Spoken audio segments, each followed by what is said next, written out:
Hello दोस्तों, श्री शिवाय नमस्तुभ्यम।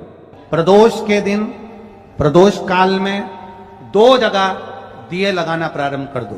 पहला, बेलपत्री के वृक्ष के नीचे पहला दिया प्रदोष काल में, प्रदोष के दिन बेलपत्री के वृक्ष के नीचे, और दूसरा दिया अपने दरवाजे की चौखट के बाहर। मतलब अपन बाहर खड़े होंगे, अंदर की ओर दिया नहीं, बाहर की ओर एक दिया बेलपत्र के नीचे।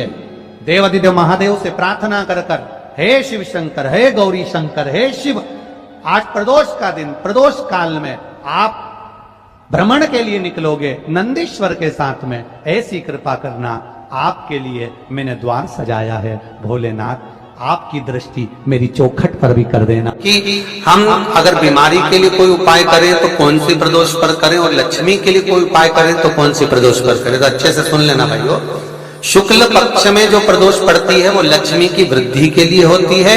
कृष्ण पक्ष में जो प्रदोष पड़ती है वो रोग और बीमारी को मिटाने की होती है। तो जितने उपाय आपको प्रदोष के बताए जाते हैं उस हिसाब से आप करो कि शुक्ल पक्ष की प्रदोष है तो लक्ष्मी का कोई उपाय करना है तो हमें शुक्ल पक्ष की प्रदोष पे करना है। अगर हमें बीमारी से निपटने का कोई इलाज करना है या कोई उपाय करना है तो उसको कृष्ण पक्ष की प्रदोष पर करना है।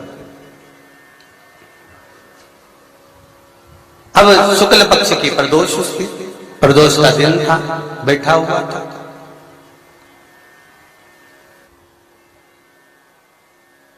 मान लो अगर कहीं आप कोई नौकरी के लिए अप्लाई कर रहे हैं, लॉकडाउन में सर्विस छूट गई, कई लोगों की छूटी, कंपनियां कई बंद भी हो गई, कई कंपनियों से निकाल भी दिया गया, कहीं पत्नी परेशान हो रही है, कहीं पति परेशान हो रहा है, आप कहीं अप्लाई कर रहे हो। तो जैसा माता उमा ने प्रदोष काल में, प्रदोष के समय पर, प्रदोष काल के अंतर्गत बेलपत्री का स्मरण किया है, वो बेलपत्र का स्मरण अगर संसार का मनुष्य कर लेता है तो महाराज ब्रह्मवृत्ता पुराण कहती है कि उस जीव का ऐसा कोई कार्य नहीं जो सफल नहीं होता। महाराज मेरा निवेदन रहेगा, किसी एग्जाम में आप बैठ रहे हो, इंटरव्यू के लिए जा रहे हो, किसी कार्य के लिए जा रहे हो, नौकरी नहीं लग रही, सर्विस नहीं लग रही, तो महाराज तांबे के कलश में 11 बेलपत्र को रखा जाए और तांबे के कलश में 11 बेलपत्र रखकर उसमें 11 सफेद पुष्प को डाला जाए।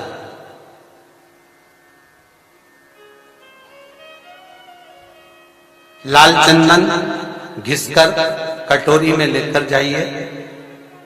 प्रदोष के दिन, शुक्ल पक्ष का जो प्रदोष पड़ जाए उसके दिन शंकर के शिवलिंग पर लाल चंदन लपेटने से पहले शंकर की जो जलाधार,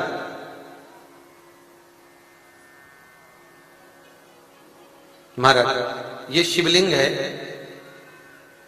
ये शिवलिंग है और ये पूरी गोल और ये चरण, ये जलाधार, ठीक है। आपको पहले भी कहा है, शंकर जी की पूरी जलाधारी में शंकर जी का संपूर्ण परिवार है। राइट जो चरण है जहां से पानी नीचे गिरता है वो गणेश जी का स्थान है, लेफ्ट कार्तिकेय जी का स्थान है, बीच में जो एक मोटी सी लाइन है वो अशोक सुंदरी का स्थान है। जहां पर शिवलिंग रखा हुआ है ये माता जगत जननी जगदम्बा का हस्त कमल है। शंकर भगवान को मां अपने हस्त कमल पर रखी हुई है।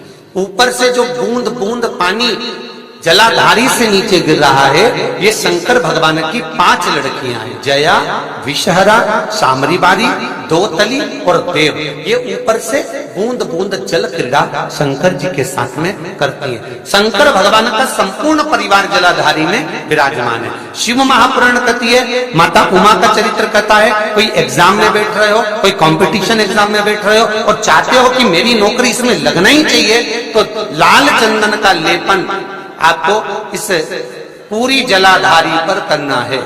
लाल चंदन का पूरी जलाधारी पर करना। और महाराज जी जिस कलश में आपने घर से 11 बेलपत्र और 11 सफेद पुष्प जल के अंदर डालकर लाए हो, उसको आप चढ़ाएंगे तो इस तरह से चढ़ाएंगे कि उसका भाग हमें दिखे चढ़ते समय। ऐसे नहीं चढ़ाएंगे, उसको चढ़ाते समय इस तरह से चढ़ाएं कि वो जल का भाग हमारी ओर गिरता हुआ महाराज जब आप वो समर्पित कर दें, बेलपत्र पुष्प आदि सभी चीजें, उस चंदन का एक थोड़ा सा भाग पूरी जलाधारी पर हाथ फेर कर अपने दरवाजे पर आते आते उसका स्पर्श कर दें। जिस दरवाजे से आप एग्जाम देने के लिए जाओगे, जिस घर से आप जाओगे, अपने घर के किसी भी दरवाजे पर उसका हाथ लगा दें या कोई स्थान को छू लें।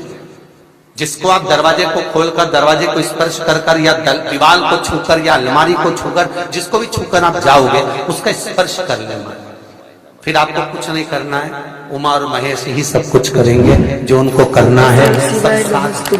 कोई आपका कोई एग्जाम आप देने के लिए बैठ रहे हैं, कोई विशेष परीक्षा है आपकी और आप चाहते हो कि मुझे इसमें पास होना चाहिए, आप चाहते हो कि इस परीक्षा में मैं पास हो जाऊं और बहुत जरूरी है मेरा पास होना, मैं बहुत बार दे चुका हूं, बहुत बार दे चुकी हूं, तो प्रयास करना एग्जाम के पहले कोई सोमवार पड़े, त्रिपुरा सुंदरी माता का नाम लेकर उत्तर की ओर मुख कर कर गन्ने का रस, शुगर का रस, गन्ने का रस, एक का रस लेकर दोनों हाथों में कलश में भरकर नाम और गोत्र आपका बोलकर मन की कामना कर कर, जैसे कांवड़ शिव जी को चढ़ाते हैं दोनों हाथ से, उसी तरह वो गन्ने का रस से शंकर जी का अभिषेक त्रिपुरा सुंदरी के भाव से कर दीजिए महाराज। ऐसा कोई एग्जाम नहीं होगा जिसमें आप पास नहीं हो सकते, निकल ही जाओ, निकल ही जाओ। त्रिपुरा सुंदरी माता का स्मरण, मात्र स्मरण सुख का दे। श्री शिवाय नमस्तुभ्यम। गुरु जी के उपाय और जानने के लिए हमारे चैनल को सब्सक्राइब जरूर करें। धन्यवाद।